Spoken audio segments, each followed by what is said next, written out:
నెల్లూరులో మంత్రి కాకాని గోవర్ధన్ రెడ్డి మాట్లాడుతున్నారు. ఇప్పుడు లైవ్ చూద్దాం. బాగా ఇప్పుడు మామూలుగా నేను ఫుల్గా తోక పిండి ఉన్నాను, ఇంతకన్నా మించినోడు లేడని చెప్పి నేను టికెట్ ఇచ్చానంటే ఈయనంత సమర్థుడైనటువంటి వాడు ఉంటే నీకు ఆ మాత్రం అవగాహన లేకుండా టికెట్లు ఇచ్చావా?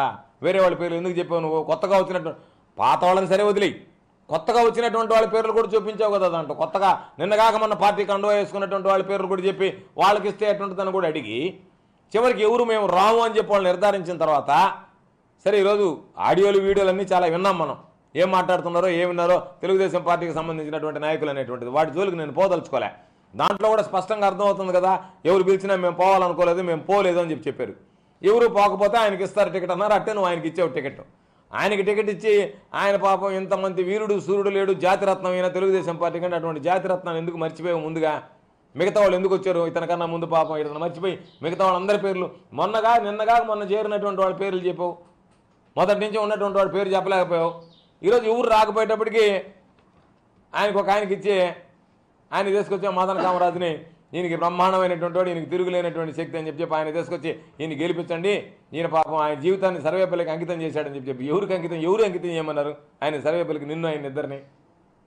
ఆయన చిలక్కొట్టుడికి అలవాటు పడ్డాడు కాబట్టి ఇక్కడ వదిలిపోతే మామూలుగా వాటంగా ఇక్కడ వాల్ ఉంది కాబట్టి నేను మళ్ళీ వేరే దగ్గరికి పోతే మళ్ళీ కొత్తగా అంతా కమిషన్ ఏజెంట్లు నియమించుకోవడం కష్టం, అంతా రెడీమేడ్ స్ట్రక్చర్ ఉంది కాబట్టి కంటిన్యూ అవుతున్నాడు. అపోజిషన్లో ఉండే పార్టీలో ఉండే ఏదైనా సరే ఇక్కడ ఒక సెటప్ ఉంది ఆయనకి. ఆ సెటప్ ప్రకారం ఎవరిని ఏ విధంగా ఎక్కడ పెండాలనేది అక్కడ పెడుతున్నాడు. అందుకని నువ్వు వేరే దగ్గరికి పోమన్న పోడు అతను. ఎందుకు పోడంటే మళ్ళీ అక్కడ సెటప్ పెట్టుకోవాలంటే 5 సంవత్సరాలు అయిపోద్ది. ఆడ సెటప్ కుదరదు. ఏదైతే సెటప్ బాగా కుదిరింది, 94 నుంచి ఉన్నాడు 30 సంవత్సరాలుగా. కాబట్టి చంద్రబాబు నాయుడు టికెట్ తీసేసినా అతను పోడు ఇక్కడి నుంచి. ఇక్కడ ఇన్ఛార్జిగానే కంటిన్యూ అవుతానంటాడు. ఉన్నాడు వాడుకొట్టి ఎవరికి ఇచ్చిన టికెట్ ఇచ్చినా కూడా. అటువంటిది నువ్వు మాట్లాడేటప్పుడు సభ్యత సంస్కారం ఒక స్థాయిలో ఉండేటువంటి వ్యక్తి మాట్లాడితే బాగుంటుంది తప్ప ఈరోజు నువ్వు చెప్పినావు వ్యవసాయాన్ని గురించి. ఎస్, గర్వంగా చెప్తున్నాను. నేను వ్యవసాయ శాఖ మంత్రిగా ఉన్నప్పుడు ఎన్ని సంస్కరణలు తెచ్చానో చెప్తా. నువ్వు ముఖ్యమంత్రిగా ఈ రాష్ట్రానికి ఏమి తెచ్చావు చెప్పు. రైతు భరోసా కేంద్రాలు ఉన్నాయా? రైతు భరోసా కేంద్రాల ద్వారా ఎరువులు ఇచ్చావా? ఉచిత పంటల బీమా ఉన్నదా? ఈరోజు ఈ జిల్లాలో ఎత్తుకుందాం. నువ్వు మాట్లాడలేకపోయావు. నేను మాట్లాడుతున్నా. పుట్టే ధర ఎంత ఉండింది నీ హయాంలో? నీ బ్రతుకు రైతులకు సంబంధించి 12,000 13,000 ఉండింది. గిట్టుబాటు ధర 18,300 పుట్టుబొట్టు గిట్టుబాటు ధర ఉంటే 12,000 నుంచి 13,000కి అమ్ముకున్నారు. ఇదిగో నీ పక్కన ఉండేవాడే 50 కోట్ల రూపాయలు వాళ్ళ దగ్గర కొట్టేసి ధాన్యం దళాల దగ్గర, వ్యాపారాల దగ్గర, రైస్ మిల్లర్ల దగ్గర కావలి ఉంది. కావాలంటే పాపం చంద్రబాబుకి తెలియకపోవచ్చు.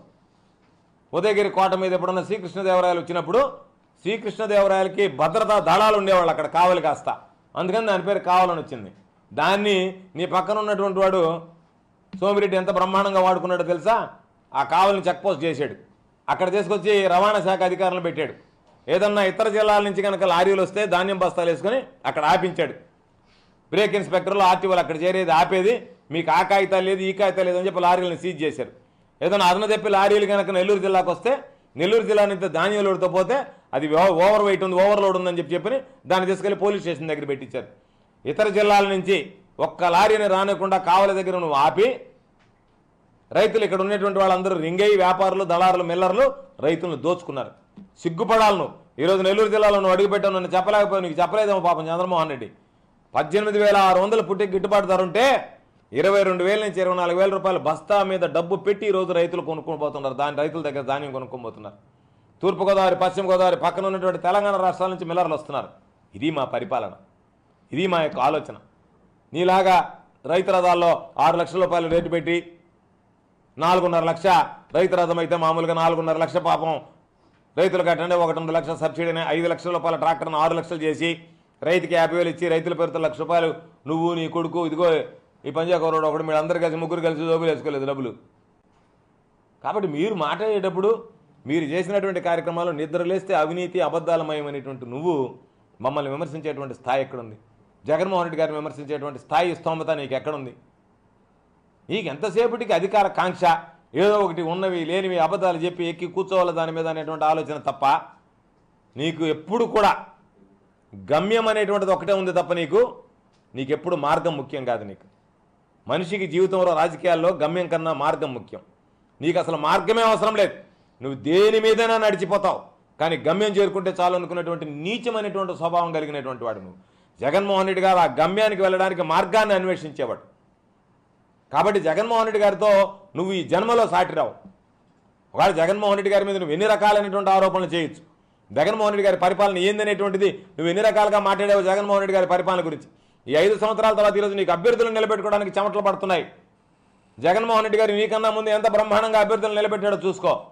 ఈ రాష్ట్రంలో ఏ విధంగా సామాజిక సాధికారత కల్పించాడో ఒకసారి చూసుకో. నీకు నాకెంత అనుభవం ఉందని చెప్పి దేనికి మామూలుగా కుక్కగా వస్తాయి ఏళ్ళు.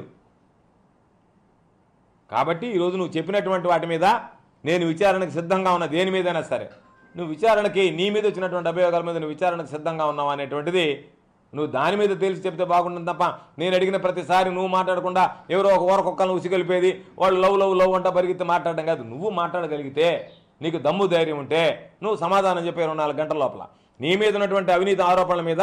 ఎందుకంటే నువ్వు అవినీతి పరుడివి. నేను చెప్తున్నా నువ్వు అవినీతి పరుడు కాదు అనుకున్నావు కదా. ఎన్నికల సమయంలో సిబిఐ విచారణ వేయించుకుని నువ్వు జనాలను పోయి ఓట్లాడు. నేను అవినీతి పరుడు కాదు, వేయించుకున్నాను సిబిఐ విచారణ.